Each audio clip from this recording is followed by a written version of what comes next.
Hello dear student, welcome back to the channel. आज हमारा topic रहेगा यूजीसी नेट जेआरएफ पेपर 1 से related, जिसमें हम PYQs बेस्ड क्वेश्चंस यहाँ पे अटेम्प्ट करने जा रहे हैं।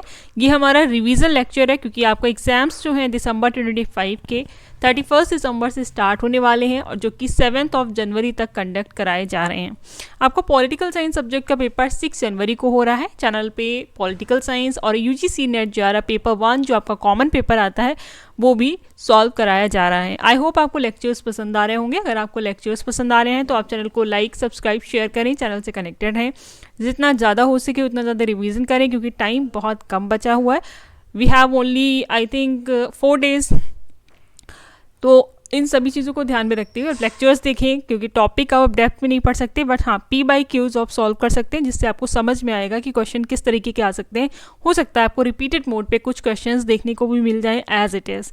आइए फर्स्ट क्वेश्चन देखते हैं। आज का हमारा पहला क्वेश्चन, बहुविध बुद्धिमत्ता की अवधारणा किसने विकसित की है? The concept of multiple intelligence was developed bye.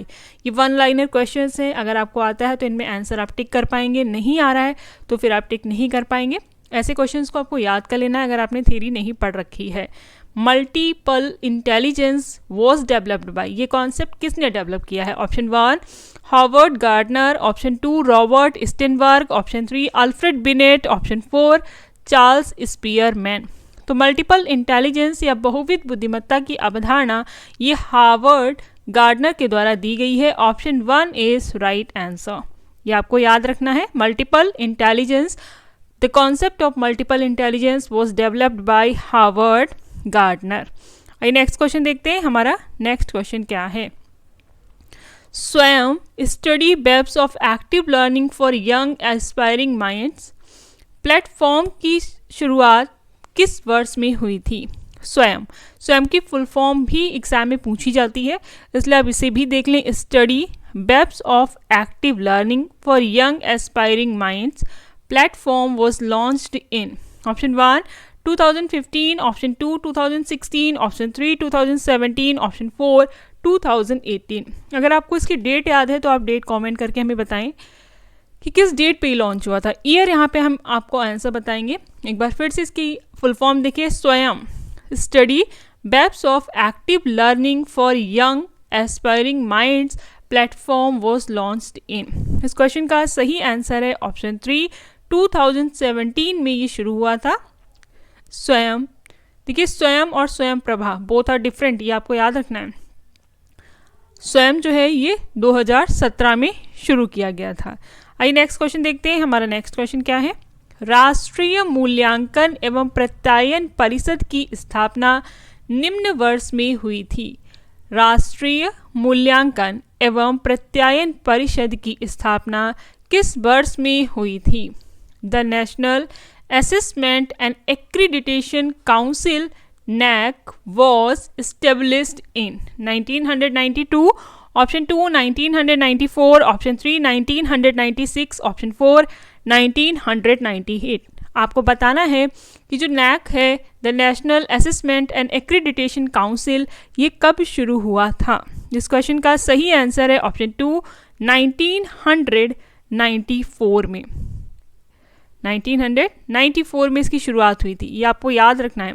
NAC की स्थापना 1994 में की गई थी और NAC की फुल फॉर्म क्या है? National assessment and accreditation council. National assessment and accreditation council ये NAC की फुल फॉर्म है। इसको एस्टेब्लिश किया गया था 1994 में। हिंदी में से हम राष्ट्रीय मूल्यांकन एंड प्रत्यायन परिषद कहते हैं। नेक्स्ट क्वेश्चन देखिए। हमारा नेक्स्ट क्वेश्चन है, क्रियात्मक अभिधारणा ऑपरेंट कंडीशनिंग का सिद्धांत किसने प्रस्तावित किया है? Who proposed the theory of operant conditioning? Who proposed the theory of operant conditioning? Option 1 Ivan Pavlov, option 2 John Watson, option 3 BF Skinner, option 4 Albert Bandura. Operant conditioning का जो कॉन्सेप्ट है जिसे हम क्रियात्मक अभिधारणा कहते हैं, ये सिद्धांत किसने रिप्रेजेंट किया था? इस क्वेश्चन का सही आंसर है option 3 BF Skinner. BF Skinner से जुड़ा हुआ है क्रियात्मक अभिधारणा का सिद्धांत। अगर आपको लेक्चर्स पसंद आ रहे हैं तो आप चैनल को लाइक, सब्सक्राइब और शेयर करें, चैनल से कनेक्टेड रहें, अपनी प्रिपरेशन यहाँ से करें। जितना ज़्यादा रिवीजन हो सकता है आप ज़्यादा से ज़्यादा रिवीजन करें। All the very best for your exam. आइए नेक्स्ट क्वेश्चन देखते हैं। हमारा नेक्स्ट क्वेश्चन क्या है? अधिगम शैलियों के बार्क मॉडल का संक्षिप्त रूप है। अधिगम शैली जो आपका लर्निंग स्टाइल है उसमें बार्क BARK मॉडल आता है, इसका संक्षिप्त रूप है। VARK model of learning style stand for. इसमें जो पूरा क्वेश्चन होना चाहिए था उसमें A स्टैंड्स फॉर होना चाहिए था। आइए देखते हैं ऑप्शंस। ऑप्शन 1 शुभ, ऑप्शन 2 संवर्धित, ऑप्शन 3 प्रमाणिक, ऑप्शन 4 श्रवण। तो इसका ऑप्शन है option 1 auspicious, option 2 augmentary, option 3 authentic, option 4 aural. तो इस क्वेश्चन का सही आंसर होगा option 4 aural. A stands for aural यानी कि श्रवण, सुनने वाली जितनी भी एक्टिविटीज़ हैं हियरिंग से रिलेटेड वो सारी की सारी इस मॉडल में A शब्द जो है, A जो आपका टर्म है वो स्टैंड कर रहा है in learning styles. Option 4 is right answer. Next question देखिए। छात्रों की भावनाओं और दृष्टिकोणों को समझने की शिक्षक की क्षमता को सबसे अच्छे तरीके से इस प्रकार परिभाषित किया जाता है।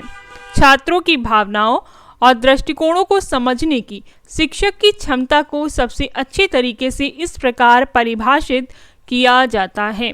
ऑप्शन देखने से पहले इंग्लिश में इसका क्वेश्चन देखते हैं।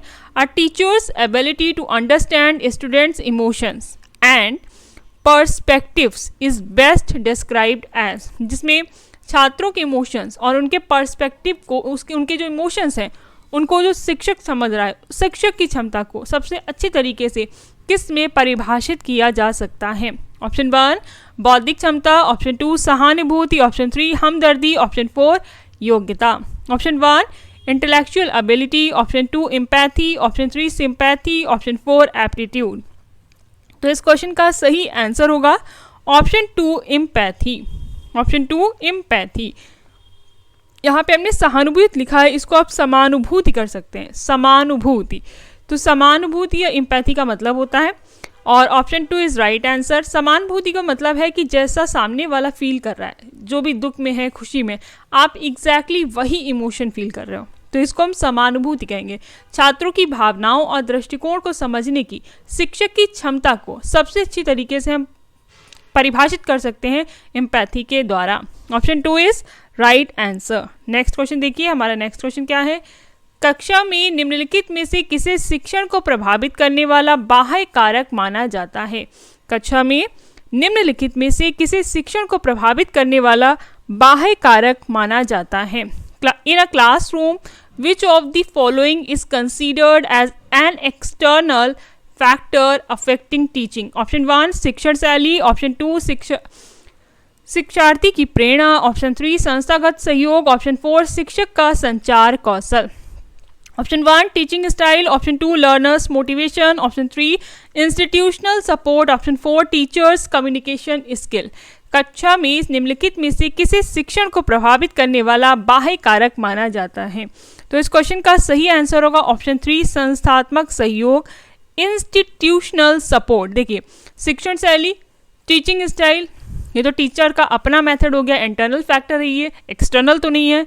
शिक्षार्थी की प्रेरणा भी नहीं है। शिक्षक का संचार कौशल, वो कैसे कम्युनिकेट करता है, कैसे रिप्रेजेंट करता है, ये भी उसका इंटरनल फैक्टर ही है। लेकिन इंस्टीट्यूशनल सपोर्ट जो है वो एक एक्सटर्नल फैक्टर है, जो क्लासरूम में टीचिंग को अफेक्ट करने के लिए एक्सटर्नल फैक्टर माना जा सकता है। Option 3 is right answer, institutional support. आइए नेक्स्ट क्वेश्चन देखते हैं। हमारा नेक्स्ट क्वेश्चन क्या है? शिक्षण अधिगम प्रक्रिया में निम्नलिखित में से कौन सा कारक शिक्षक के नियंत्रण में सबसे कम होता है? शिक्षण अधिगम प्रक्रिया में निम्नलिखित में से कौन सा फैक्टर शिक्षक के नियंत्रण में सबसे कम होता है? Which of the following factors is least under the teacher's control in the teaching learning process? Teaching learning process, जो शिक्षण अधिगम प्रोसेस है उसमें जो टीचर है उसके नियंत्रण में सबसे कम कौन सा फैक्टर होता है? ऑप्शन 1 क्लास डिसिप्लिन, ऑप्शन 2 शिक्षार्थियों का पूर्व ज्ञान, ऑप्शन 3 प्रस्तुति की विधि, ऑप्शन 4 मूल्यांकन तकनीक। Option 1 class discipline, option 2 learners prior knowledge, option 3 method of presentation, option 4 assessment technique. तो ये इसका सही आंसर होगा ऑप्शन 2 शिक्षार्थियों का पूर्व ज्ञान। देखिए, एक जो लर्नर है, जो सीखने वाला है, उसका पहले का नॉलेज, उसके पास क्या नॉलेज है, क्या उसने पढ़ रखा है, कितनी उसे जानकारी है, ये टीचर के कंट्रोल का सब्जेक्ट नहीं है। अदर ऑप्शंस जो आपके सामने रखे गए हैं, जैसे क्लास डिसिप्लिन है, मेथड ऑफ प्रेजेंटेशन है, असेसमेंट टेक्निक है, ये सभी टीचर के कंट्रोल में होती है, टीचर इन पे कंट्रोल करता है। लेकिन एक लर्नर, एक स्टूडेंट पहले से क्या एक्वायर कर रखा है, क्या उसको नॉलेज है, वो टीचर के कंट्रोल का विषय नहीं है। Option 2 is right answer. Next question देखिए, निम्नलिखित में से कौन सा कारक बहुसांस्कृतिक कक्षा में शिक्षण को प्रभावित नहीं करता है? Which of the following is not a factor that affects teaching in a multicultural classroom? Option 1 भाषा विविधता, ऑप्शन 2 छात्रों की सांस्कृतिक पृष्ठभूमि, ऑप्शन 3 मानक पाठ्य पुस्तकों का उपयोग, ऑप्शन 4 छात्रों की सामाजिक आर्थिक स्थिति। बहुसांस्कृतिक कक्षा में शिक्षण को प्रभावित नहीं करता। आपकी क्लास कैसी है? मल्टीकल्चरल, मतलब डिफरेंट रिलीजन और कास्ट, कम्युनिटी, एथनिसिटी को मानने वाले लोग वहाँ पे होंगे, उनके अलग अलग बिलीव्स हैं। स्टूडेंट्स किसी भी तरीके का हो सकता है, किसी भी भाषा, धर्म से जुड़ा हुआ हो सकता है। आपकी क्लास कैसी होगी? मल्टीकल्चरल हो गई है। अब शिक्षण को कौन सा फैक्टर इन जो पॉइंट्स हमारे सामने रखे गए हैं उसमें से प्रभावित नहीं कर रहा है जब टीचर पढ़ा रहा है? तो ऑप्शंस देखते हैं। Option 1 language diversity, option 2 cultural background of students, option 3 use of standard text books, option 4 socio economic status of student. तो इसका सही आंसर होगा option 3 use of standard text book. ये प्रभावित नहीं करेगा क्योंकि पाठ्य पुस्तकें वही हैं जो आपको दी जा रही हैं, जो टीचर को पढ़ानी है, वो सबके पास एक जैसी होंगी। Use of standard text book, बाकी चीज़ें जो हैं वो बहुसांस्कृतिक कक्षा में शिक्षण को प्रभावित करती हैं, चाहे वो भाषाई विविधता हो। अगर कोई इंग्लिश में पढ़ता है, कोई हिंदी में पढ़ता है और आपका टीचर एक ही लैंग्वेज में पढ़ा रहा है तो प्रॉब्लम कर सकती है। छात्रों की सांस्कृतिक पृष्ठभूमि भी कर सकती है, छात्रों की सोशियो इकोनॉमिक कंडीशन भी कर सकती है। लेकिन use of standard text book ये किसी भी तरीके से बहुसांस्कृतिक या मल्टीकल्चरल क्लासरूम में शिक्षण को अफेक्ट नहीं कर सकता है। यानी कि इसका सही आंसर है option 3 use of standard text book. आइए नेक्स्ट क्वेश्चन देखते हैं। सीखने की गति और शैली में भिन्नता वाले विद्यार्थियों के लिए कौन सी शिक्षण विधि सबसे उपयुक्त है? सीखने की गति और शैली में भिन्नता वाले विद्यार्थियों के लिए कौन सी शिक्षण विधि सबसे उपयुक्त है? Which teaching method is the best suited for students with varied learning speeds and styles? Option 1 व्याख्यान विधि, ऑप्शन 2 पूछताछ आधारित शिक्षण, ऑप्शन 3 व्यक्तिगत शिक्षण या व्यक्तिगत निर्देश, ऑप्शन 4 श्रुत लेख विधि, option 1 lecture method, option 2 inquiry based learning, option 3 personalised instructions, option 4 dictation method. तो सीखने की गति और शैली में भिन्नता वाले विद्यार्थियों के लिए कौन सी शिक्षण विधि सबसे उपयुक्त है? तो उसका सही आंसर होगा आपका पर्सनलाइज्ड इंस्ट्रक्शन, व्यक्तिगत निर्देश। अगर बच्चे की सीखने की गति और समझने की शैली डिफरेंट है तो उसको आपको व्यक्तिगत निर्देश देना चाहिए। जो भी टीचर हो वो एक एक स्टूडेंट को व्यक्तिगत निर्देश दे सकता है। अगर ऐसी सिमिलैरिटीज़ नहीं है कि सब एक ही स्पीड में सीख रहे हैं या सबको एक ही स्टाइल से समझ में आ रहा है, तो आपको इन दिस सिचुएशन आपको पर्सनलाइज्ड इंस्ट्रक्शंस देने होंगे। Option 3 is right answer. Next question देखिए, निम्नलिखित में से कौन सा गुण शिक्षक के लिए सबसे कम महत्वपूर्ण है? निम्नलिखित में से कौन सा गुण शिक्षक के लिए सबसे कम महत्वपूर्ण है? Which characteristic from the following is least concern with a teacher?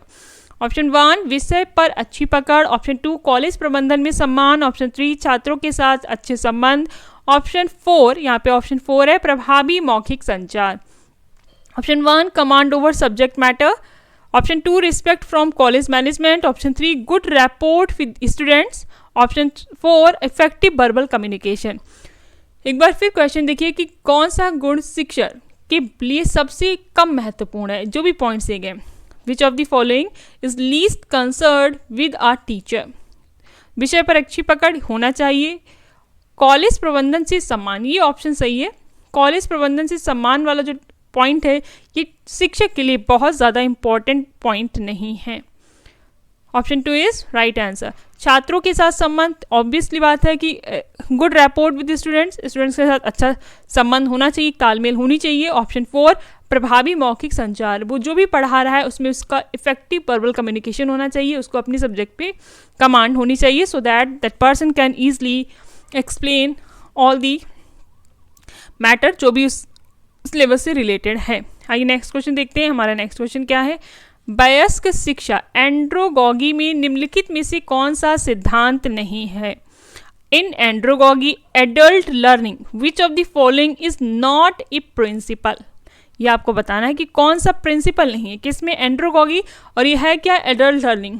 Option 1 स्वनिर्देशित अधिगम, ऑप्शन 2 अनुभव आधारित अधिगम, ऑप्शन 3 तत्काल अनुप्रयोग हेतु अधिगम, ऑप्शन 4 रटने की विधि। Option 1 self directed learning, option 2 experience based learning, option 3 learning for immediate application, option 4 rote memorisation. तो वयस्क शिक्षा या एंड्रोगॉगी एडल्ट लर्निंग में कौन सा प्रिंसिपल नहीं है, ये में बताना है। देखिए स्वनिर्देशित अधिगम ये होना चाहिए, ऑप्शन 2 है अनुभव आधारित अधिगम, ये भी इंक्लूड होगा, ऑप्शन 3 तत्काल अनुप्रयोग हेतु अधिगम लर्निंग फॉर इमीडिएट एप्लीकेशन, ये भी शामिल है, लेकिन कौन सा नहीं है वो है रटने की विधि, रोट मेमोराइजेशन। यहाँ पे रटने का रोल जो है वो कम हो जाता है, एंड्रोगॉगी एजुकेशन की बात ही कर रहे हैं। Option 4 is right answer. Next question देखिए, हमारा नेक्स्ट क्वेश्चन क्या है, छात्र क्लास में आने से पहले व्याख्यान के वीडियो देखते और सुनते हैं, यह किसका उदाहरण है। Student watch and listen to the videos of a lecture before coming to the class, this is an example of. Option 1 lecture method, option 2 flipped classroom, option 3 programmed learning, option 4 project method. इस question का सही answer है option 2 flipped classroom. सवाल क्या है हमारा कि छात्र कक्षा में आने से पहले लेक्चर की वीडियो देख लें या सुनते हैं, तो ये फ्लिप्ड क्लासरूम के अंतर्गत आएंगे। ये लेक्चर मेथड में नहीं आ रहे हैं, प्रोग्राम्ड लर्निंग में नहीं आ रहे हैं और प्रोजेक्ट विधि के अंतर्गत भी नहीं आते हैं। देखिए मैं यहाँ पे एक क्वेश्चन आपसे पूछने वाली हूँ, प्रोग्राम्ड लर्निंग का जो सिद्धांत है वो किस थ्योरिस्ट ने दिया है, और प्रोग्राम्ड लर्निंग का जो सिद्धांत है वो किस पर बेस्ड है। तो प्रोग्राम्ड लर्निंग जो यहाँ पे आ रहा है ऑप्शन, ये BF स्किनर के द्वारा दी गई थ्योरी है और ये इमीडिएट फीडबैक की बात करता है। ठीक है, प्रोजेक्ट मेथड क्या होता है, इसमें प्रॉब्लम सॉल्विंग की बात की जा रही है कि प्रॉब्लम को सॉल्व किया जाएगा। हमारा क्वेश्चन कह रहा है कि student watch and listen to the videos of a lecture before coming to the class, this is an example of flipped classroom. अगर कोई स्टूडेंट क्लास में आने से पहले ही क्लास से रिलेटेड लेक्चर का वीडियो देखता या सुनता है तो उसे कंसीडर किया जाता है flipped classroom. Option 2 is right answer. यदि प्रेषक ने विचार, सोच या संदेश को उचित ढंग से व्यक्त नहीं किया है तो इससे संचार में बाधा उत्पन्न हो सकती है, यह बाधा किस स्तर पर उत्पन्न होती है। इन्होंने कहा यदि प्रेषक ने विचार, सोच या संदेश को उचित ढंग से व्यक्त नहीं किया है तो इससे संचार में बाधा उत्पन्न हो सकती है, यह बाधा किस स्तर पर उत्पन्न होती है। If the sender has not formulated the idea, thought और message in proper manner, it can result into a barrier in communication. The barrier occurs at what level.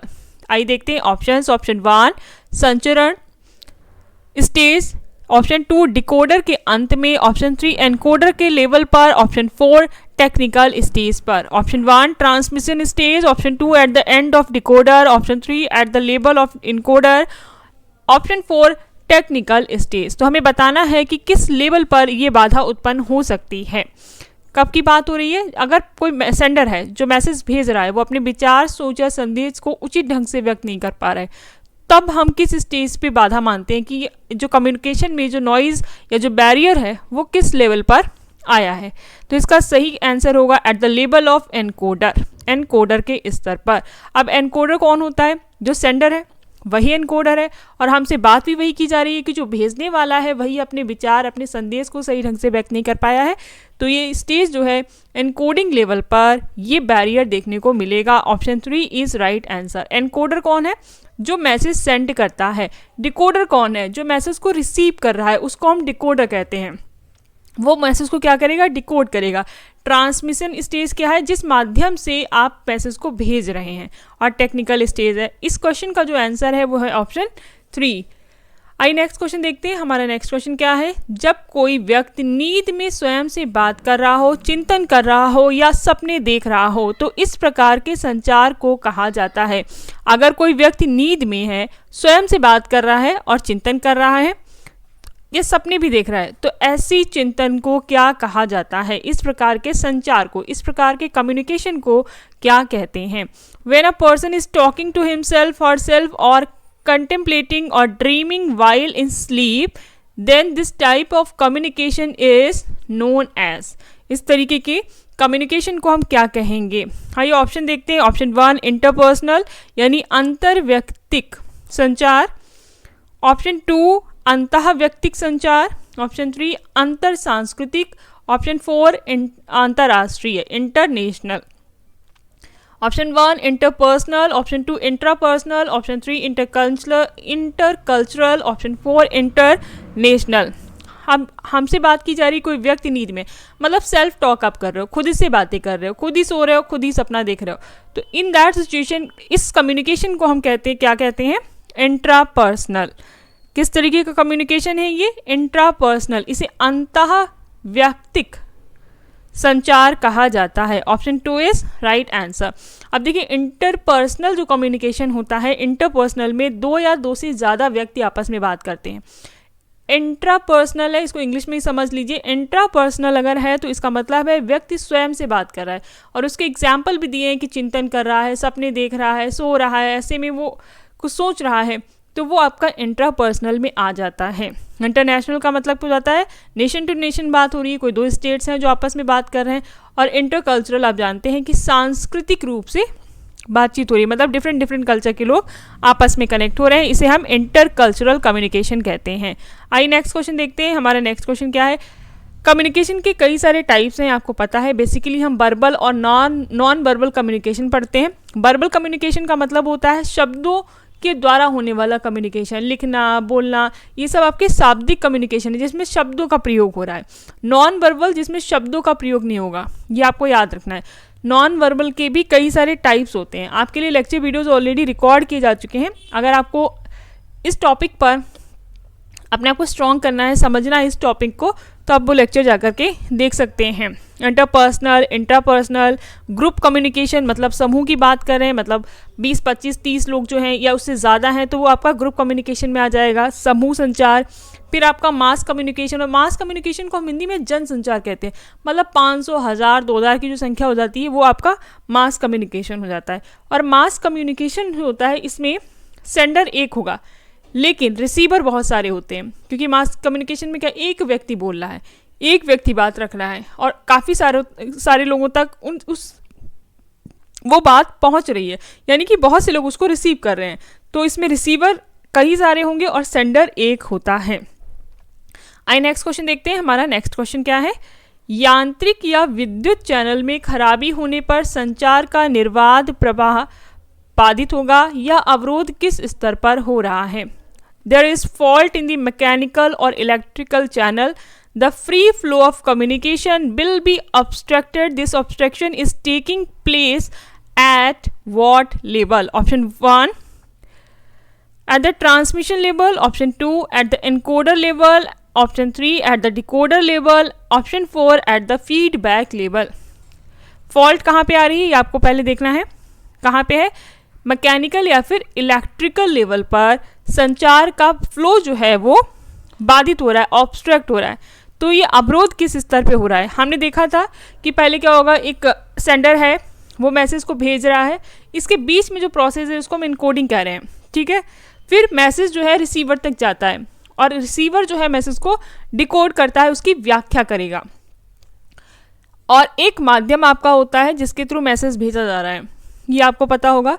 तो इस क्वेश्चन का जो आंसर निकल के आएगा कि जो यांत्रिक या विद्युत चैनल में खराबी आ रही है, यांत्रिक या विद्युत चैनल में खराबी आ रही है, उस लेवल पे कोई खराबी आ रही है। जैसे कि हम एग्जांपल लेते हैं, हम यूट्यूब के थ्रू भी पढ़ रहे हैं, तो आपका यूट्यूब क्या हो गया, एक इलेक्ट्रॉनिक मेथड हो गया, ये ट्रांसमिशन का लेवल हो गया कि आप मेरी बात इसके थ्रू सुन पा रहे हैं, देख पा रहे हैं। तो ये कहाँ पे आ जाएगा, ये जो आपका बैरियर है वो संचरण स्तर का है, at the transmission level. Option 1 is right answer. Next question देखिए, शिक्षक विद्यार्थियों की कक्षा में पढ़ा रहे हैं, यह किसका सर्वोत्तम उदाहरण हो सकता है? The teacher is teaching in a class of students, this can be the best example of. Option 1 आमने सामने संचार, ऑप्शन 2 जन संचार, ऑप्शन 3 अंतर सांस्कृतिक संचार, ऑप्शन 4 समूह संचार। अगर शिक्षक विद्यार्थियों को क्लास में पढ़ा रहा है तो एक ऐसा एग्जाम्पल है, क्या ये फेस टू फेस कम्युनिकेशन है या मास कम्युनिकेशन है या इंटर कल्चरल कम्युनिकेशन है या ग्रुप कम्युनिकेशन है? इससे हम किस में रखेंगे? अभी हमने देखा था कि जनसंचार और ग्रुप कम्युनिकेशन क्या होता है। तो देखिए फेस टू फेस कम्युनिकेशन तो ये नहीं बोला जाएगा और इसे हम रखते हैं ग्रुप कम्युनिकेशन में, क्योंकि एक टीचर है वो आपको पढ़ा रहा है, बच्चों की संख्या 10, 50, 100 जितनी भी होता है वो आपका ग्रुप कम्युनिकेशन के अंदर ही आ जाएगा।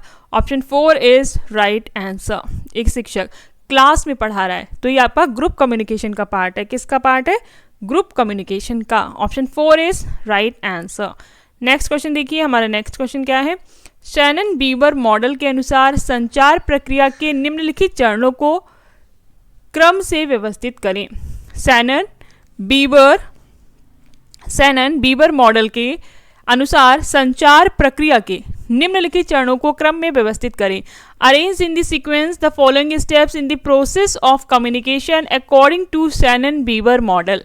तो हमें बताना है शैनन बीवर मॉडल के अनुसार जो आपका मेथड है कम्युनिकेशन का, वो स्टेजेस उसकी क्या है, क्या फर्स्ट स्टेप आ रहा है, क्या सेकेंड स्टेप है, क्या थर्ड स्टेप है, हमें ये यहाँ पे बताना है। तो देखिए शैनन बीवर मॉडल के बारे में थोड़ा सा समझते हैं। शैनन बीवर मॉडल जो है ये आपका 1948 में आया था।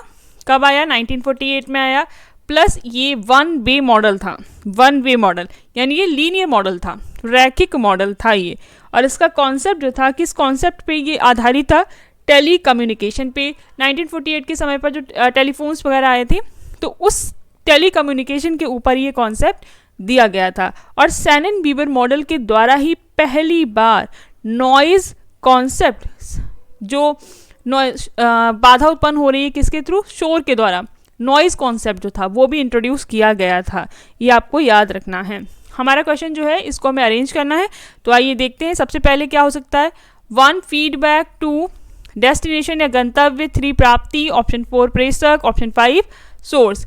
Feedback, destination, reception, transmitter and source. हमें बताना है कि कौन सा सीक्वेंस या किस तरीके से हम इसे अरेंज करेंगे। Let's see. देखिए सबसे पहले क्या आएगा? आपका सोर्स आएगा, यानी ऑप्शन 5 सोर्स। सोर्स का मतलब क्या होता है यहाँ पे? सेंडर, जो भी सेंडर है सोर्स। तो हमें ये ऑप्शन सी मिल रहा है 5th। सबसे पहले सोर्स आएगा, उसके बाद प्रेषक, उसके बाद में आपका आ जाएगा प्राप्त करने वाला, फिर गंतव्य, फिर आ जाएगा प्रतिक्रिया, फीडबैक मिलता है। यानी सोर्स, ट्रांसमीटर, रिसेप्शन जो रिसीव कर रहा है, रिसेप्शन का मतलब है डेस्टिनेशन एंड फीडबैक। ये एक ऑर्डर है जो शैनन बीवर मॉडल में हमें देखने को मिलता है। 5 4 3 2 1। आइए नेक्स्ट क्वेश्चन देखते हैं। नेक्स्ट क्वेश्चन क्या है? निम्नलिखित में से कौन सा कथन सफल लेखन के 4C से संबंधित नहीं है? निम्नलिखित में से कौन सा कथन 4C से संबंधित नहीं है सफल लेखन में? Which one of the following does not pertain to 4C's of successful writing? ये हमें बताना है। देखिए 4C का मतलब यहाँ पे क्या हो जाएगा? C stands for concept, C stands for its content, not concept. C stands for content. तो हमें सक्सेसफुल राइटिंग के लिए 4C का जो कॉन्सेप्ट है उसमें क्या क्या शामिल होता है ये हमें देखना है। हमारे ऑप्शन है ऑप्शन 1 कंसाइज यानी संक्षिप्त रखना, ऑप्शन 2 जुड़ाव यानी कनेक्ट, ऑप्शन 3 क्लियर स्पष्टता, ऑप्शन 4 करेक्ट। हमें ये ऑप्शंस दिए गए हैं, ये हमें बताने हैं। तो आइए देखते हैं क्या सही नहीं है। 4C यहाँ पे दिया गया, टोटल 7C की बात होती है। इनको आप इंग्लिश में ही समझ लें तो ज़्यादा सही है। सबसे पहला आपका क्लियर आ जाएगा, फिर कंसाइज आ जाएगा, उसके बाद में आपका करेक्ट आ जाता है, और 4th नंबर पे है कंप्लीट, फिर कॉन्क्रीट, फिर कोर्टियस और फिर कोहेरेंट। तो ये पूरा एक ऑर्डर रहता है 7C's का। यहाँ पे जो क्वेश्चन हमने भी आपको जो पॉइंट्स बोले हैं इसमें आपको कनेक्ट ये इंक्लूड नहीं किया जा रहा है, यानी जुड़ाव ये शामिल नहीं किया जाता है। जो भी आपको सफल लेखन के लिए जरूरी है उसमें क्या होना चाहिए, कंसाइज होना चाहिए, थोड़ा सा संक्षिप्त हो, क्लैरिटी होनी चाहिए, करेक्ट होना चाहिए, ये सारी चीज़ें इंक्लूडेड हैं। लेकिन हमारा क्वेश्चन है कि इनमें से कौन सा शामिल नहीं है, डज नॉट पर्टेन की बात ही कर रहे हैं, तो ये आपका कनेक्ट आ जाएगा। कनेक्ट जो है इसमें शामिल नहीं किया जाता है। जब आप लेक्चर वीडियोस को थोड़ा डेप्थ में पढ़ेंगे समझेंगे तब आपको इसके बारे में डिटेल से समझने को मिलेगा। अभी हमारा एग्जाम काफ़ी क्लोज है, तो हमारी कोशिश है कि हम ज़्यादा से ज़्यादा क्वेश्चंस करवाएं सो दैट आप इन चीज़ों को समझ पाएँ और अपना एग्जाम में अच्छा परफॉर्म कर पाएँ। आइए नेक्स्ट क्वेश्चन देखते हैं। हमारा नेक्स्ट क्वेश्चन है, निम्नलिखित में से कौन कौन सी चीज़ें गैर मौखिक संचार की श्रेणी में आती हैं। निम्नलिखित में से कौन कौन सी चीज़ें गैर मौखिक संचार की श्रेणी में आती हैं। Which one of the following come under the category of non-verbal communication? अभी हमने देखा था कम्युनिकेशन, 2 टाइप्स की कम्युनिकेशन की बात की थी, जैसे मैंने वर्बल कम्युनिकेशन देखा था और नॉन वर्बल कम्युनिकेशन देखा था। देखिए कुछ यहाँ पे चीज़ें हम समझ लेते हैं नॉन वर्बल कम्युनिकेशन में। देखिए नॉन वर्बल कम्युनिकेशन कई तरीके के होते हैं, जैसे काइनेसिक्स है आपका, हैप्टिक्स है, क्रोनेमिक्स है और मिमिक्स है, प्रोक्सीमिक्स है। ये सारे के सारे आपके किसके अंतर्गत आते हैं, नॉन वर्बल कम्युनिकेशन में आते हैं। देखिए ऑप्शंस देखते हैं। ऑप्शन 1 शारीरिक भाषा, ऑप्शन 2 चिल्लाना, ऑप्शन 3 हाव भाव, ऑप्शन 4 चेहरे के भाव, ऑप्शन 5 टेलीफोन पर बातचीत करना। तो नॉन वर्बल कम्युनिकेशन में शब्द नहीं होंगे, लिखी हुई चीज़ें नहीं होंगी, रिटन भी नहीं होगा, शब्द नहीं होगा। अब हम देखते हैं वो कौन कौन सी चीज़ें हैं। जैसे शारीरिक भाषा, एक बार इंग्लिश में ऑप्शन देखते हैं। Option 1 body language, option 2 shouting, option 3 gestures, option 4 facial expressions, option 5 conversation on telephonic call. अब इसमें हमें बताना है कि कौन कौन सा इंक्लूड किया गया है नॉन वर्बल कम्युनिकेशन में। तो सबसे पहले आपका बॉडी लैंग्वेज आ जाएगा, ये नॉन वर्बल कम्युनिकेशन में इंक्लूड किया जाएगा, यानी फर्स्ट रहेगा। शाउटिंग जो है इसका पार्ट नहीं होगा। नेक्स्ट है आपका हाव भाव, एक्सप्रेशंस, गेस्चर, और फिर आ जाएगा फेशियल एक्सप्रेशन। तो 1 3 4 टेलीफोन पर बातचीत नहीं, क्योंकि इसमें शब्द इस्तेमाल हो रहे हैं। तो क्या आ रहा है नॉन वर्बल कम्युनिकेशन में, बॉडी लैंग्वेज, हाव भाव, गेस्चर एंड फेशियल एक्सप्रेशन। आपका जो 1 3 4 किस ऑप्शन में दिख रहा है, option D 1 3 4, option D is right answer. शारीरिक भाषा, बॉडी लैंग्वेज, हाव भाव यानी गेस्चर, 4 ऑप्शन है आपका चेहरे के भाव, फेशियल एक्सप्रेशन। तो 1 3 4 इज द राइट आंसर। ये किसके अंडर आ रहे हैं, ये सभी के सभी नॉन वर्बल कम्युनिकेशन का पार्ट है। नॉन वर्बल कम्युनिकेशन क्या है, जिसमें हम शब्दों का इस्तेमाल नहीं करते हैं। Option D is right answer. Next question देखिए, निम्नलिखित में से कौन कौन से संचार के प्रकार हैं। हमने भी बात की थी कम्युनिकेशन के बारे में और कम्युनिकेशन के कुछ टाइप्स हमने आपके सामने प्रेजेंट किए थे। अब हमारे सामने क्वेश्चन ही है कि कौन कौन से संचार के प्रकार हैं। which of the following are the types of communication? Option 1 group communication, option 2 स्वप्न संचार, ऑप्शन 3 अंतर्व्यक्तिक संचार, ऑप्शन 4 पठन संचार, ऑप्शन 5 अंतःव्यक्तिक संचार। तो देखिए option 1 group, option 2 dreaming, option 3 interpersonal, option 4 reading, option 5 intrapersonal. Communication के जो टाइप हम स्टडी करते हैं उसमें ग्रुप कम्युनिकेशन देखने को मिलता है, यानी कि 1 इंक्लूड किया जाएगा। ड्रीमिंग कम्युनिकेशन नहीं होता है। फिर थर्ड है आपका इंटरपर्सनल, अंतर्व्यक्तिक, ये भी शामिल है। और फोर्थ है पठन संचार, पठन संचार को भी इसमें शामिल नहीं किया जाएगा। फिर है आपका 5th इंट्रापर्सनल, ये अंतर्व्यक्तिक ही लिखा है लेकिन इसे अंतःव्यक्तिक संचार कहते हैं, इंट्रापर्सनल। यानी ऑप्शन 1 3 और 5, 1 3 5 ये ऑप्शन है आपका A. Option A is right answer. Communication के टाइप में हम ड्रीमिंग और रीडिंग को शामिल नहीं कर रहे हैं, बल्कि हम समूह संचार, इंट्रापर्सनल और इंटरपर्सनल कम्युनिकेशन को इंक्लूड कर रहे हैं, जो कि हमें ऑप्शंस में दिए गए हैं। 1 3 5 is the right answer. Next question देखिए, किसी विशेष संस्कृति में दृश्य और भाषाई संकेतों के उपयोग को नियंत्रित करने वाले नियमों के समूह को निम्न भागों से जाना जाता है। कोई विशेष संस्कृति है, उसमें जो दृश्य हैं, जो भाषाई संकेत हैं, इनके उपयोग को नियंत्रित करने वाले नियमों के समूह को निम्न नामों से जाना जाता है।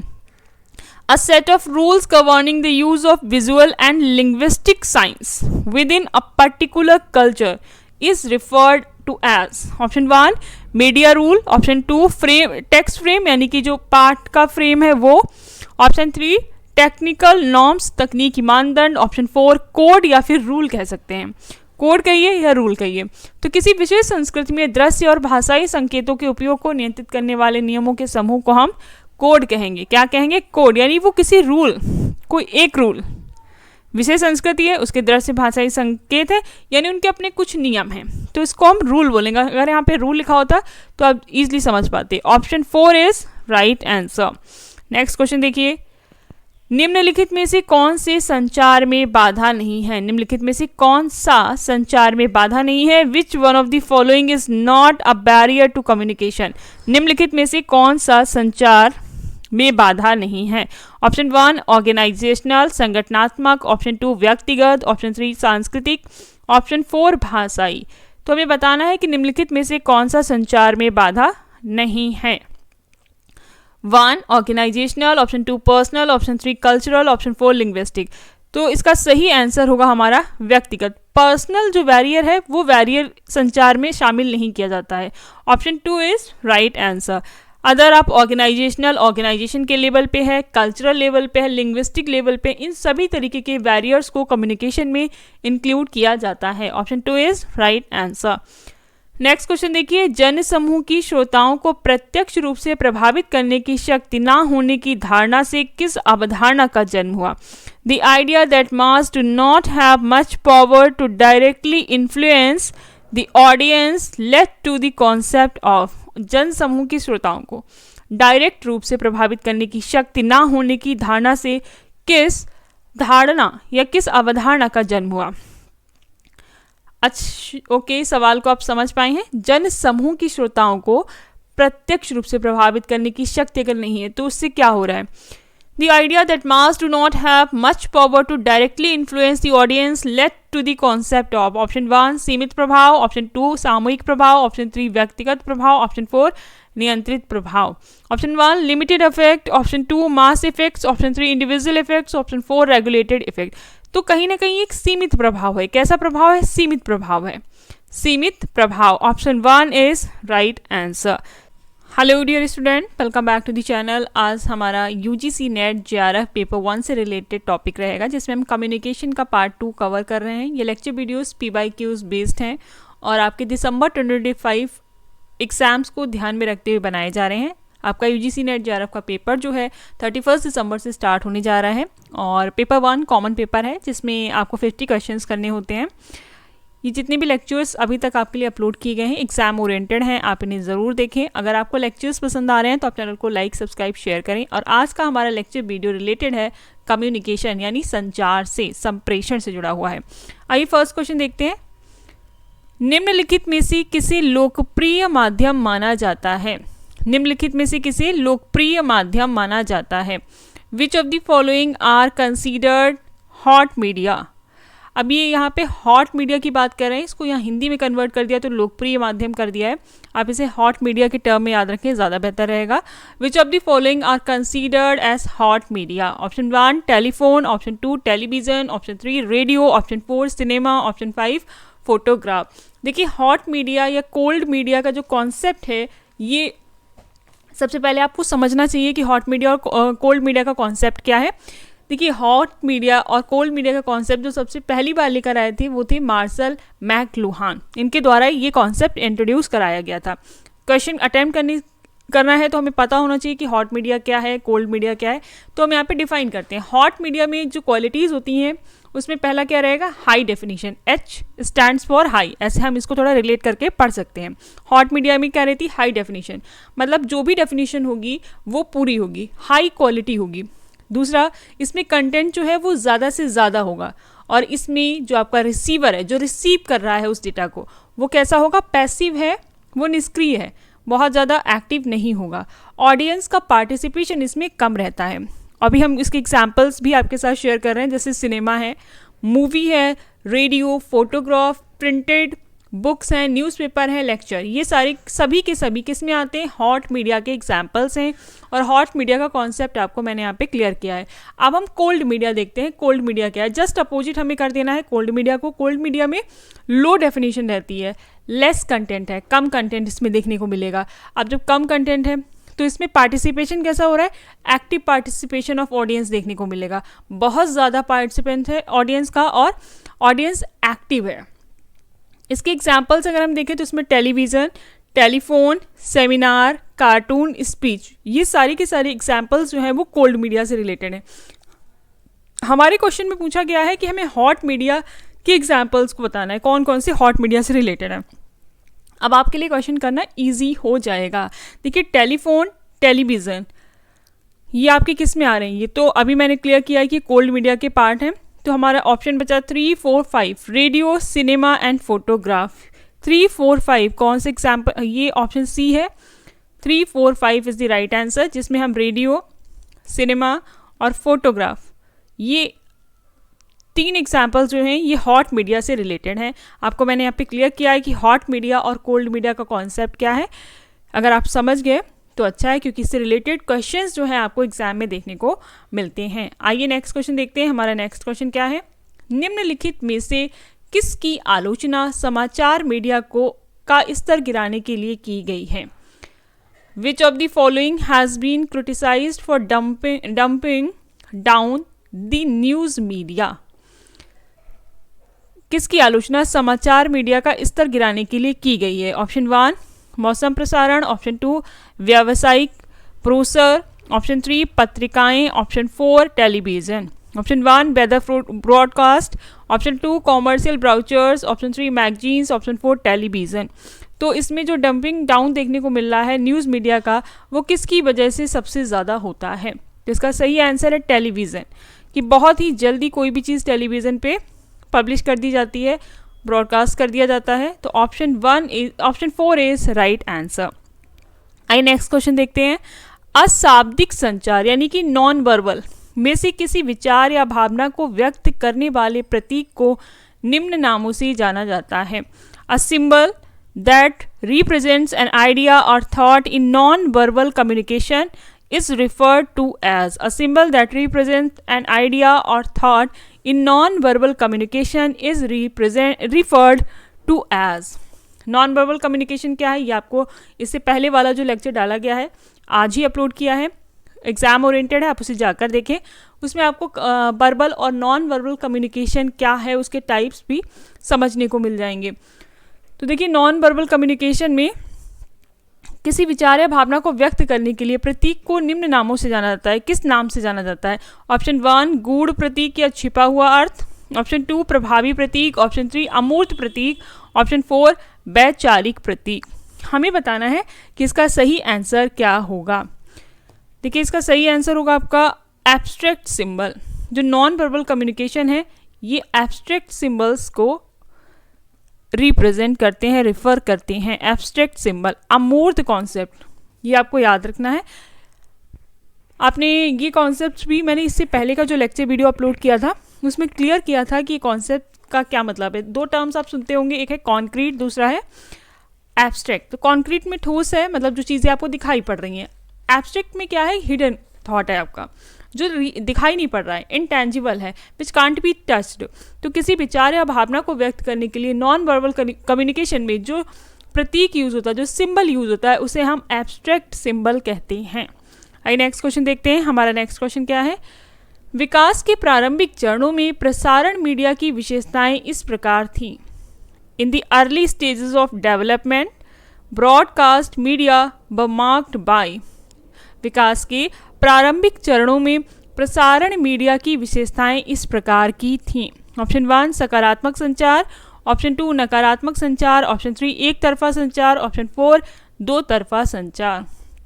Option 1 positive communication, option 2 negative communication, option 3 one way communication, option 4 two way communication. हमारा क्वेश्चन कह रहा है कि जब डेवलपमेंट की स्टेज थी, अर्लियर लाइफ में, अर्लियर एज में, जब इसमें क्या हो रहा था, डेवलपमेंट हो रहा था प्रसारण मीडिया का, ब्रॉडकास्ट मीडिया का, तब किस तरीके का कम्युनिकेशन हुआ करता था? तो इसका सही आंसर होगा आपका one way communication. Option 3 is right answer. One way communication ही इसमें हुआ करता था, मतलब सेंडर मैसेज भेज रहा है और रिसीवर उसे रिसीव कर रहा है, लेकिन रिसीवर का कोई पार्टिसिपेशन इसमें नहीं देखने को मिलता था। इसे हम कहते थे वन वे कम्युनिकेशन। कम्युनिकेशन के भी कई सारे टाइप्स हैं, वो आपको बताए गए हैं इससे पहले के लेक्चर वीडियोस में, आप जाकर के देख सकते हैं ताकि आपको समझ में आए कि one way communication, two way communication, इनका क्या मीनिंग होता है और इसे कैसे एक्सप्लेन करना होता है, कैसे यूज़ में लाना है हमें। आइए नेक्स्ट क्वेश्चन देखते हैं। हमारा नेक्स्ट क्वेश्चन क्या है? मार्शल मैकलुहान के अनुसार हाई डेफिनेशन मीडिया के उदाहरण हैं। अब हमने हाई डेफिनेशन बोला है, इसका मतलब ये किस तरीके की मीडिया की बात कर रहे हैं? According to the Marshall McLuhan example of high definition media are. High definition, अभी मैंने बताया आपको, हाई डेफिनेशन अगर पूछी जा रही है तो ये हॉट मीडिया की बात करें। और हॉट मीडिया की क्या एग्जाम्पल्स हैं? आइए ऑप्शन देखते हैं। Option 1 speech, option 2 photograph, option 3 radio, option 4 cinema, option 5 cartoon. तो हाई डेफिनेशन के जो एग्जाम्पल्स हैं उसमें क्या क्या नाम आएगा? स्पीच, ये आपका कोल्ड मीडिया का पार्ट है। ऑप्शन 2 फोटोग्राफ, इसको हम इंक्लूड करेंगे, ऑप्शन 2 होगा। ऑप्शन 3 रेडियो, ये भी इंक्लूडेड है। ऑप्शन 4 सिनेमा भी है, लेकिन ऑप्शन 5 कार्टून, ये आपका कोल्ड मीडिया का पार्ट है। 2, 3, 4 कहाँ पे है? ऑप्शन डी में दिया गया है। 2, 3, 4 इसमें फोटोग्राफ, रेडियो, सिनेमा ये इंक्लूडेड है। Option D is right answer. और मार्शल मैकलुहान ने हाई डेफिनेशन यानी हॉट मीडिया और कोल्ड मीडिया का कॉन्सेप्ट दिया था। आइए नेक्स्ट क्वेश्चन देखते हैं। मानव संचार के एक भाग के रूप में समय से संबंधित अवधारणाओं या संबंधों के अध्ययन को निम्न नाम से जाना जाता है। मानव संचार के एक भाग के रूप में समय से संबंधित, किससे? टाइम से रिलेटेड अवधारणाओं या संबंधों के अध्ययन को किस नाम से जाना जाता है? द स्टडी ऑफ कॉन्सेप्ट और connections with time as a part of human communication is known as. Option 1 proxemics, option 2 kinesics, option 3 chronemics, option 4 haptics. तुम्हें बताना है कि मानव संचार का जो एक भाग है जो समय से संबंधित है, उस अवधारणा को किस रूप में जाना जाता है, ये हमें यहाँ पे क्लियर करना है। देखिए इसका सही आंसर होगा आपका काइनेसिक्स। क्या होगा? Kinesics. Option 3 is right answer.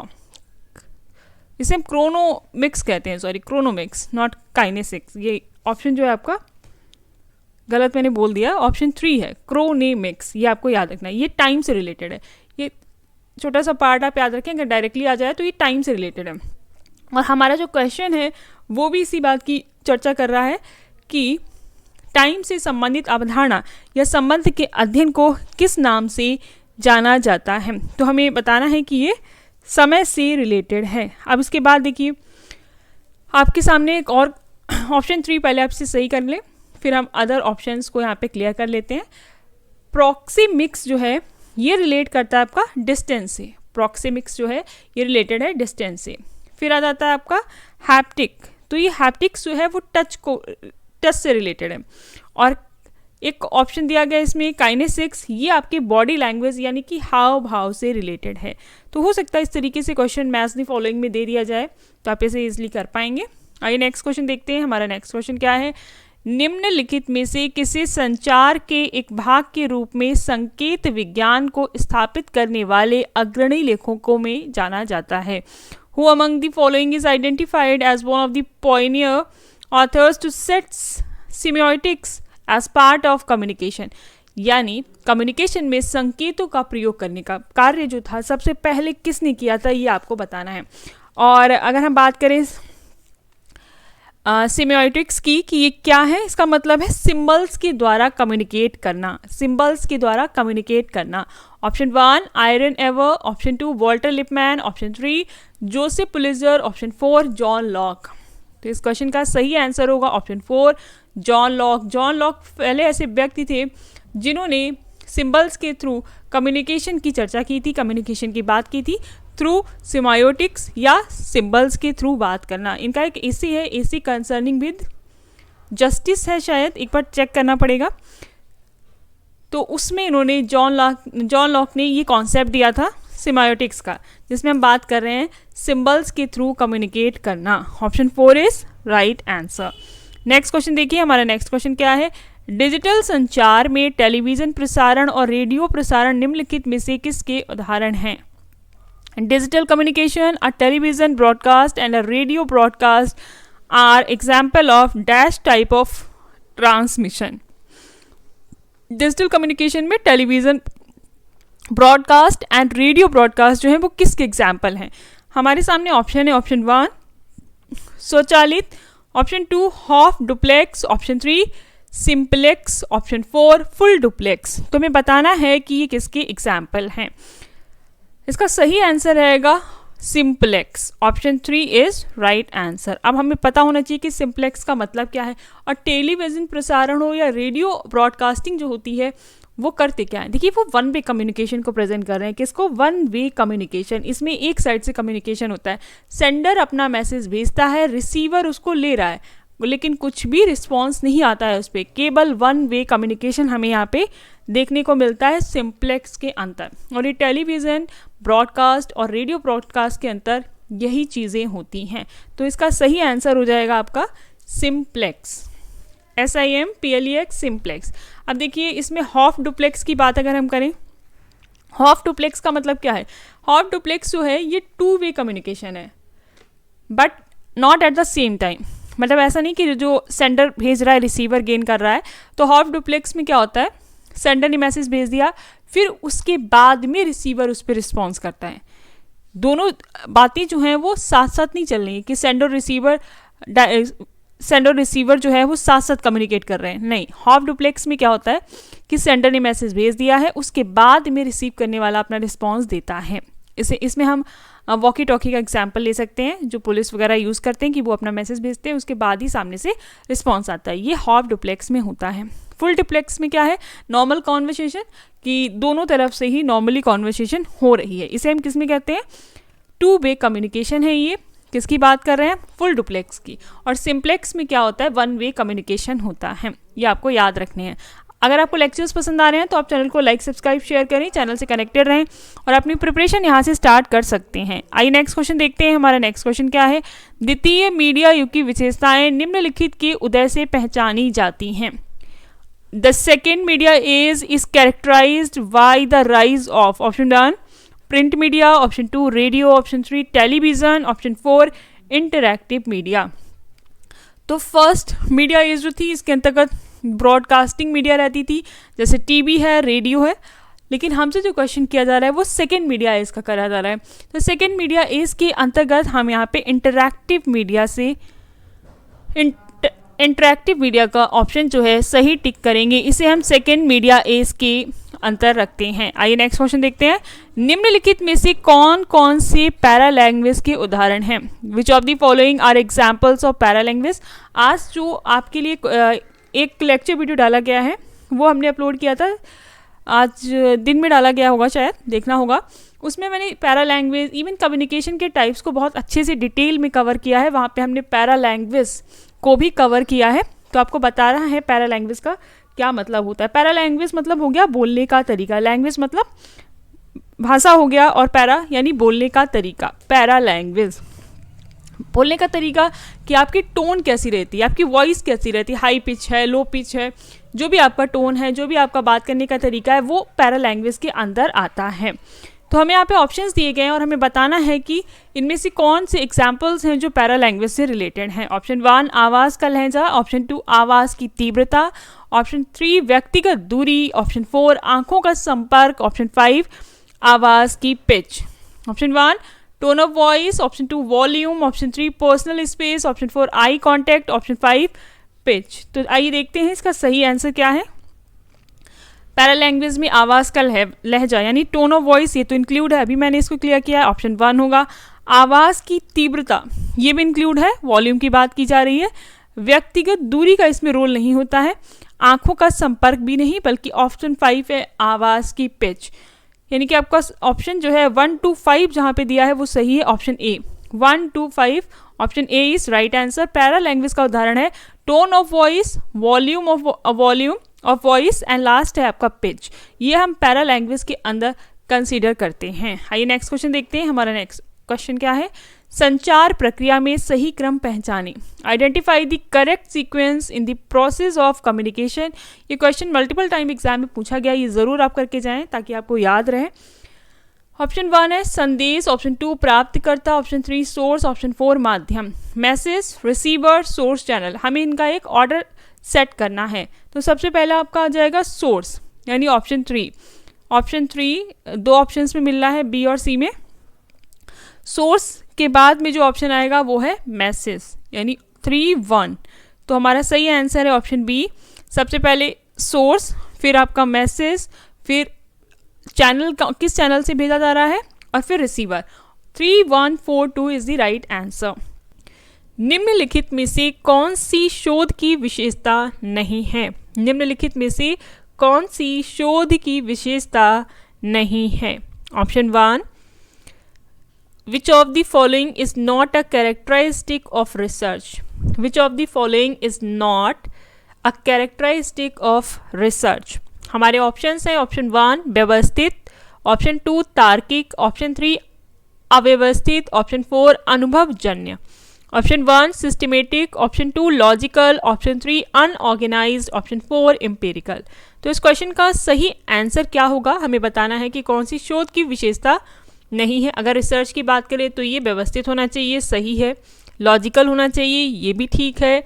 अनुभवजन्य होता है, ये भी सही है। और अनऑर्गेनाइज्ड होना चाहिए, ये सही नहीं है।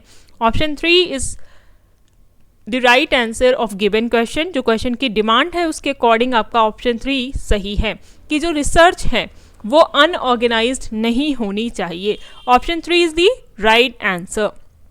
नेक्स्ट क्वेश्चन देखिए, हमारा आज का नेक्स्ट क्वेश्चन क्या है, प्रभावी संचार का सबसे आवश्यक गुण क्या है?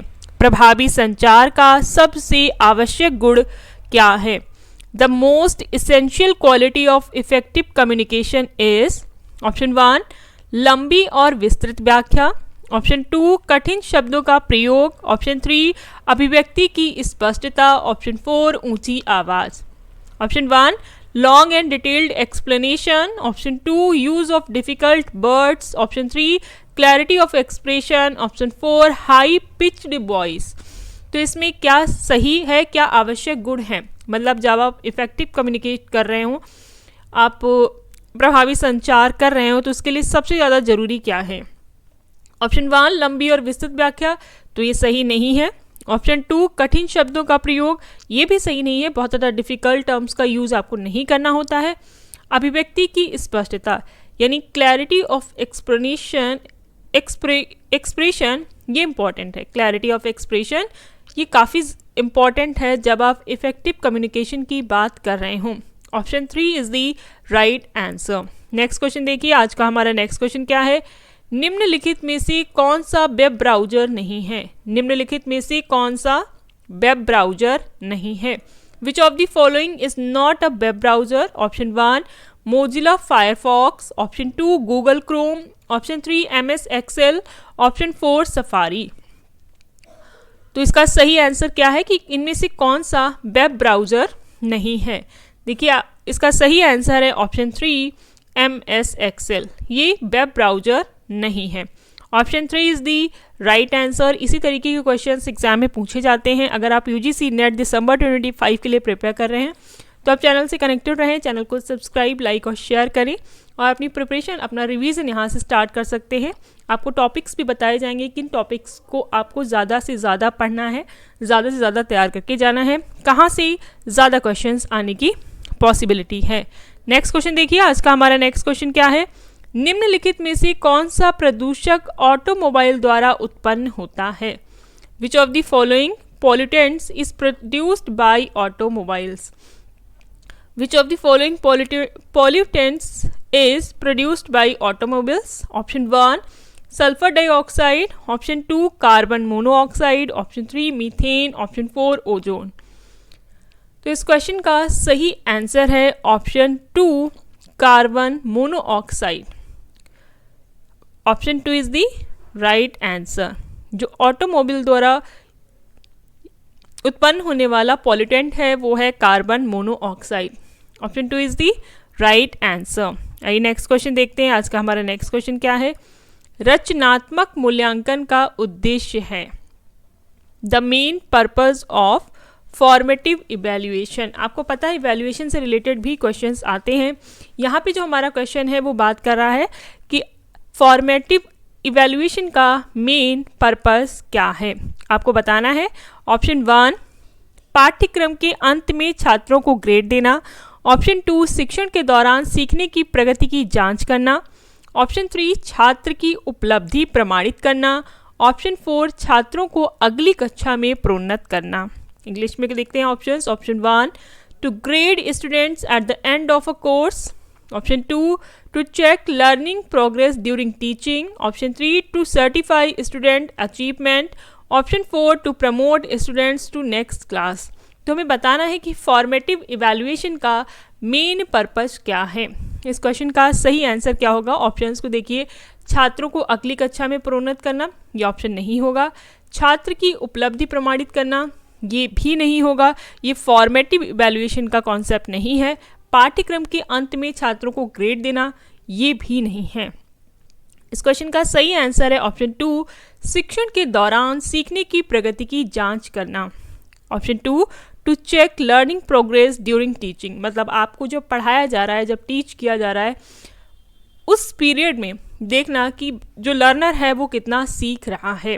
शिक्षण के दौरान जो भी टीचिंग या जो भी टीचर है जो पढ़ा रहा है वो ये चेक करता है कि जो लर्नर है वो कितना सीख पा रहा है, ये देखना होता है। किसके दौरान? शिक्षण के दौरान सीखने की प्रगति की जांच करना।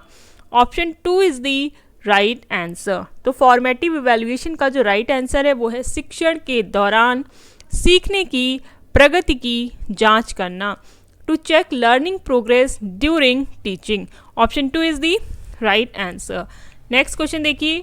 भारत में मान्य विश्वविद्यालय का दर्जा देने के लिए कौन सी संस्था जिम्मेदार है? Which body is responsible for granting deemed to be university status in India? Option 1 AICTE. Option 2 UGC. Option 3 NAAC NAC. Option 4 NIRF. तो आपको बताना है कि कौन सी ऐसी संस्था है जो भारत में विश्वविद्यालयों को मान्यता दे रही है, डीम्ड टू बी यूनिवर्सिटी का स्टेटस प्रोवाइड करती है। तो इस क्वेश्चन का जो सही आंसर है वो है ऑप्शन 2 UGC। आपको पता है यूनिवर्सिटी ग्रांट कमीशन, ये संस्था जो है ये विश्वविद्यालयों को मान्यता प्रदान करती है। Option 2 is the right answer.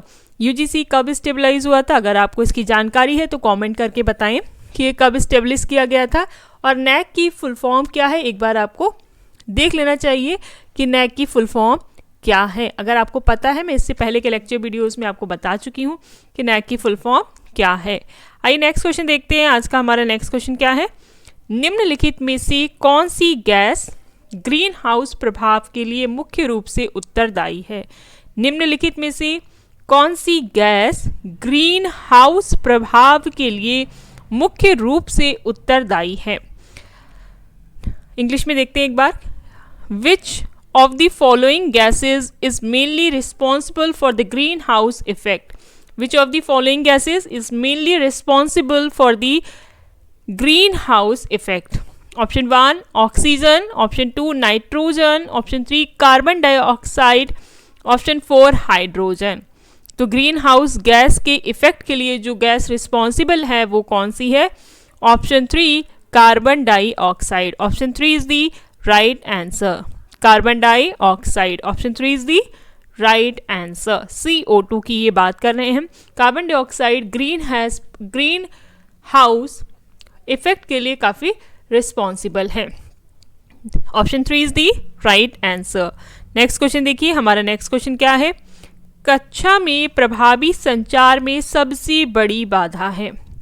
आपको बताना है कि कक्षा में यानी क्लास में इफेक्टिव कम्युनिकेशन में सबसे बड़ी बाधा क्या है? In classroom communication the greatest barrier to effective communication is. Option 1 वातावरण में शोर, ऑप्शन 2 बैठने की खराब व्यवस्था, ऑप्शन 3 शिक्षक या छात्र का पूर्वाग्रह और पक्षपात, ऑप्शन 4 शारीरिक दूरी। Option 1 noise in the environment. Option 2 poor seating arrangement. Option 3 prejudice and bias of the teacher और स्टूडेंट। Option 4 physical distance. तो इसमें से जो प्रभावी संचार में सबसे बड़ा बैरियर है वो कौन सा है, ये हमको बताना है। देखिए, वातावरण में शोर ये भी प्रभावी संचार में सबसे बड़ी बाधा नहीं है, बैठने की व्यवस्था भी नहीं है।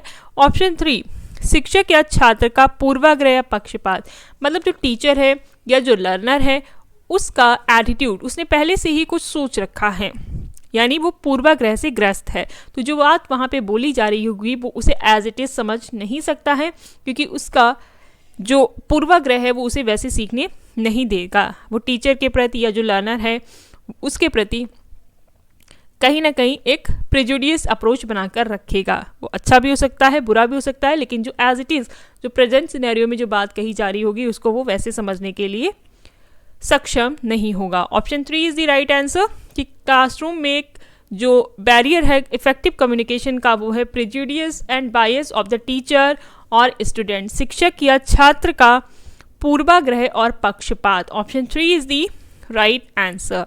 नेक्स्ट क्वेश्चन देखिए, निम्नलिखित में से कौन सी शिक्षक केंद्रित विधि है? निम्नलिखित में से कौन सी शिक्षक केंद्रित विधि है? Which of the following is a teacher centred method? हमें बताना है जितने भी मेथड्स दिए गए हैं इनमें कौन सा ऐसा मेथड जो टीचर सेंटर्ड मेथड है, मतलब उसमें टीचर का रोल जो है वो ज़्यादा होता है। ऑप्शन 1 समूह चर्चा। ऑप्शन 2 परियोजना विधि। ऑप्शन 3 व्याख्यान। ऑप्शन 4 अन्वेषणात्मक दृष्टिकोण। Option 1 group discussion. Option 2 project method. Option 3 lecture. Option 4 discovery approach. तो इस क्वेश्चन का सही आंसर होगा ऑप्शन 3 व्याख्यान। Option 3 lecture method. जो टीचर है अगर वहाँ पे टीचर सेंटर्ड अप्रोच अपनाया जा रहा है तो ये ग्रुप चर्चा में नहीं हो सकता क्योंकि ज़्यादा लोग पार्टिसिपेट करेंगे, प्रोजेक्ट मेथड में भी नहीं हो सकता है और आपका डिस्कवरी अप्रोच भी नहीं। लेक्चर मेथड आप देखते होंगे जो आपकी यूनिवर्सिटीज़ वगैरह में यूज़ किया जा रहा है वो टीचर सेंटर्ड अप्रोच है। Option 3 is the right answer. इसका सही आंसर है लेक्चर मेथड, ऑप्शन 3। आइए नेक्स्ट क्वेश्चन देखते हैं। हमारा नेक्स्ट क्वेश्चन क्या है? तत्काल अनुप्रयोग की अनुशंसा अनुसंधान धारा है। तत्काल अनुप्रयोग की अनुसंधान धारा है। इंग्लिश में देखिए, the research stream of immediate application is. The research stream of immediate application is. हमें बताना है जो ऑप्शंस दिए गए हैं इसमें इमीडिएट एक्शन किस में लिया जाता है। ऑप्शन 1 आधारभूत अनुसंधान। ऑप्शन 2 क्रियात्मक अनुसंधान। ऑप्शन 3 अनुप्रयुक्त अनुसंधान। ऑप्शन 4 कोई नहीं। Option 1 basic research. Option 2 action research. Option 3 applied research. Option 4 none of these. तो हमें इन जो भी ऑप्शंस दिए गए हैं इनमें से देखना है कि इमीडिएट एप्लीकेशन किस स्ट्रीम में होता है, रिसर्च की कौन सी स्ट्रीम में होता है। तो इसका सही आंसर होगा आपका एक्शन रिसर्च। एक्शन नाम से ही आ रहा है, action research. Option 2 is the right answer. Immediate action लिया जाता है एक्शन रिसर्च में, तो ये रिसर्च अनुसंधान धारा है जिसमें इमीडिएट एक्शन लिया जाता है। नेक्स्ट क्वेश्चन देखिए, निम्नलिखित में से विश्वविद्यालय अनुदान आयोग के प्रथम अध्यक्ष कौन थे? जब यूजीसी बना था उस समय यूजीसी के फर्स्ट चेयरमैन कौन थे? Who among the following was the first chairman of University Grant Commission? Option 1 doctor DS Kothari. Option 2 Maulana Abul Kalam Azad. Option 3 doctor Zakir Husain. Option 4 doctor Shanti Swarup Bhatnagar. Option 1 आपको बताना है Who was the first chairman of UGC university grant commission का first chairman कौन था? तो जो options दिए उसमें सही आंसर है option 4 doctor Shanti Swarup Bhatnagar. Option 4 is the right answer. अभी प्रेजेंट में यूजीसी के चेयरमैन कौन है ये आपको पता होना चाहिए। मैंने इससे पहले के लेक्चर वीडियो में ये बता रखा है, आप जाकर उसे देखें। And all the very best for your upcoming exams. Thanks for watching. अगर आपको लेक्चर्स पसंद आ रहे हैं तो आप चैनल को लाइक सब्सक्राइब शेयर करें और अपनी प्रिपरेशन यहाँ से स्ट्रॉन्ग करें। All the very best for your upcoming exams and thank you very much once again for watching till end.